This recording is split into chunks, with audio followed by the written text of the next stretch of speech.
നമസ്കാരം. മിക്ക ലോക്സഭാ തെരഞ്ഞെടുപ്പുകളിലും സിനിമാ രംഗത്തു നിന്നുള്ള താരങ്ങളുടെ ഒരു അതിപ്രസരം നമുക്ക് കാണാൻ സാധിക്കും. ഉത്തരേന്ത്യയിലല്ല, മറിച്ച് നമ്മുടെ ദക്ഷിണേന്ത്യയിൽ തന്നെയാണ്.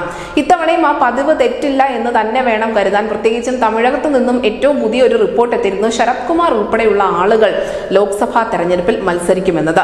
നമുക്കറിയാം, ഉലക നായകനായ കമൽഹാസൻ എന്തായാലും മത്സര രംഗത്ത് ഉണ്ടാവുമെന്ന് ഉറപ്പാണ്. ഇനി കമൽഹാസന്റെ മക്കൾ നീതി മയ്യത്തെ സംബന്ധിച്ച് സീറ്റിന്റെ കാര്യത്തിൽ മാത്രമേ അവർക്കൊരു വ്യക്തത വരുത്താനുള്ളൂ. അവർ നിലവിൽ കോയമ്പത്തൂരായിരുന്നു കഴിഞ്ഞ തവണ മത്സരിച്ചിരുന്നതെങ്കിൽ ഇത്തവണ മറ്റ് സീറ്റുകൾ കൂടി DMKയോട് ചോദിക്കുന്നുണ്ട് എന്ന് തന്നെ വേണം മനസ്സിലാക്കാൻ. നിലവിൽ ശരത് കുമാറിന്റെ ലോക്സഭാ തെരഞ്ഞെടുപ്പ് സ്ഥാനാർത്ഥിത്വം ചർച്ചയാകുന്നതിനോടൊപ്പം തന്നെ മറ്റു ചില കൗതുകകരമായ കാര്യങ്ങൾ കൂടി നമുക്ക് കാണാൻ സാധിക്കും.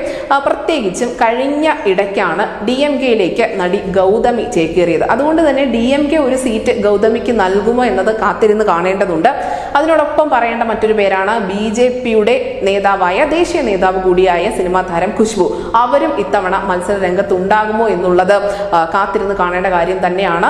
വലിയ സ്വാധീനമുള്ള നേതാക്കളാണ്, അല്ലെങ്കിൽ താരങ്ങളാണ് ഇവരൊക്കെയും. അതുകൊണ്ട് തന്നെ ആ താരത്തെ ഉപയോഗപ്പെടുത്തി കൂടുതൽ വോട്ട് സമാഹരിക്കുക എന്നുള്ളത് ഏത് പാർട്ടിയുടെയും ഒരു ലക്ഷ്യം തന്നെയാണ്.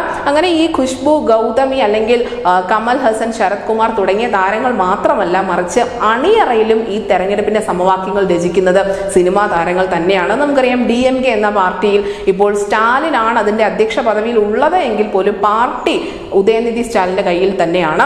അതുകൊണ്ട് തന്നെ ഉദയനിധി സ്റ്റാലിൻ ഇതിൽ പ്രധാനപ്പെട്ട പങ്ക് വഹിക്കുന്നുണ്ട്. ഇനി വിജയ് കഴിഞ്ഞ ഇടയ്ക്കാണ് രാഷ്ട്രീയ പ്രവേശനം നടത്തിയത്. അദ്ദേഹത്തിന്റെ തമിഴക വെട്രി കഴകം എന്ന പാർട്ടി, ആ പാർട്ടി മത്സരരംഗത്ത് ഉണ്ടാവില്ല എങ്കിൽ പോലും ഇവർ ആരെ ആയിരിക്കും പിന്തുണയ്ക്കുക, അല്ലെങ്കിൽ എന്തായിരിക്കും ഇവർ ലോക്സഭാ തെരഞ്ഞെടുപ്പിന് മുന്നോടിയായി ഒരുക്കാൻ പോകുന്ന, അല്ലെങ്കിൽ നടത്താൻ പോകുന്ന നീക്കങ്ങൾ എന്നതൊക്കെ കാണേണ്ടതുണ്ട്. കേരളത്തിലും ഇത് തന്നെയാണ് അവസ്ഥ. കേരളത്തിൽ BJPയുടെ സ്ഥാനാർത്ഥിയായി സിനിമാ താരം സുരേഷ് ഗോപി തൃശ്ശൂരിൽ നിന്ന് മത്സരിക്കുമെന്നുള്ളത് ഏകദേശം ഉറപ്പുള്ള കാര്യം തന്നെയാണ്. മാത്രമല്ല, മറ്റ് പല സിനിമാ താരങ്ങളുടെയും പേരുകൾ കേരളത്തിൽ പറഞ്ഞു കേൾക്കുന്നുമുണ്ട്. കൃഷ്ണകുമാർ ഉൾപ്പെടെയുള്ള ആളുകളൊക്കെയും സജീവമായി രംഗത്തുണ്ടാവുമെന്ന് തന്നെ വേണം കരുതാൻ. ഇനി അണിയറയിലാണെങ്കിൽ പോലും ദേവൻ ഉൾപ്പെടെയുള്ള താരങ്ങൾ BJPക്കൊപ്പം തന്നെയാണ് ഉള്ളത്. അങ്ങനെ അവരുടെ ഒരു ഇടപെടൽ ഉണ്ടാവും. തീർച്ചയായും ഇടതുപക്ഷത്തേക്ക് നോക്കുകയാണെങ്കിൽ ഇടതുപക്ഷം കഴിഞ്ഞ കാലങ്ങളിലൊക്കെ ഇന്നസെന്റ് ഉൾപ്പെടെയുള്ള താരങ്ങളെ പാർലമെന്റിലേക്ക് അയച്ചിരുന്നു. അതുകൊണ്ട് തന്നെ ഇടതുപക്ഷത്തിനും താര സ്ഥാനാർത്ഥികൾ ഉണ്ടാവാനുള്ള സാധ്യതകൾ ഏറെയാണ്. മറ്റ് ദക്ഷിണേന്ത്യൻ സംസ്ഥാനങ്ങളിലേക്ക് നോക്കുകയാണെങ്കിൽ അവിടെ പവൻ കല്യാണിന്റെ പാർട്ടി വളരെ ശക്തമാണ്. ജനസേന പാർട്ടി വോട്ട് നേടും, അല്ലെങ്കിൽ സീറ്റ് നേടും എന്നുള്ള കാര്യം ഏകദേശം ഉറപ്പുമാണ്.